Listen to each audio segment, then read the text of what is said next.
ஊரில் இருக்க எல்லாத்துக்கும் வணக்கம்ப்பா. நாம் இன்றைக்கி எந்த படத்தை பற்றின ரிவ்யூ பார்க்க போகிறோம் அப்படின்னா the end of oak street அப்படிங்கிற படத்தை பற்றின ரிவ்யூ தான் பார்க்க போகிறோம். ஸோ ரிவ்யூவில் போகும்போது நம்ம சேனல் சப்ஸ்கிரைப் பண்ணிங்க, அப்படி லைக்கையும் போட்டு தள்ளிடுங்க. ஸோ இந்த படத்துடைய கதை என்ன அப்படின்னு பார்த்தீங்கன்னா இந்த ஓக் ஸ்ட்ரீட் அப்படிங்கிற ஒரு பகுதி இருக்குது. ஸோ அந்த பகுதியில் ஒரு ஃபேமிலி வாழ்ந்துக்கிட்டு இருக்காங்க.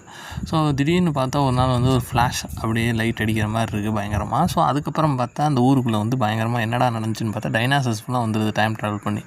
ஸோ அதுக்கப்புறம் இதுக்கிட்ட மாட்டிக்கிட்டு தப்பிச்சாங்களா இல்லை உயிர் வாழ்ந்தாங்களா, என்ன நடந்துச்சு, எப்படி இதெல்லாம் இங்கே வந்துச்சு அப்படிங்கிறது தான் படம்.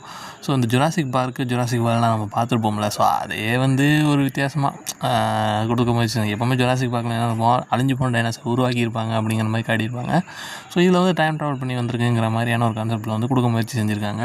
பட் நல்லா தாங்க இருந்துச்சு. இந்த ஜுராசிக் பார்க்கு, ஜுராசிக் வேர்ல்டு படம்லாம் விரும்பி பார்த்தீங்கன்னா கண்டிப்பாக இந்த படம் உங்களுக்கு பிடிக்கும். எனக்கும் பிடிச்சிருந்துச்சி. நான் இந்த படம்லாம் ரொம்ப விரும்பி பார்ப்பேன். ஸோ வித்தியாசமாக இருக்க படங்கள்லாம் எனக்கு ரொம்ப பிடிக்கும். இந்த படம் எனக்கு பிடிச்சிருந்துச்சி, நல்லா தான் இருந்துச்சு. கண்டிப்பாக ஒரு நல்ல த்ரில் எல்லாமே கலந்து கொடுத்துருந்தாங்க. அதாவது ஜுராசிக் பார்க் பார்க்குற மாதிரி தான் இருந்துச்சு. ஸோ இதுக்கு எவ்வளோ ரேட்டிங் கொடுக்கலாம்னா 5க்கு 3.5 கொடுக்கலாம். ட்ரை பண்ணி பாருங்கள்.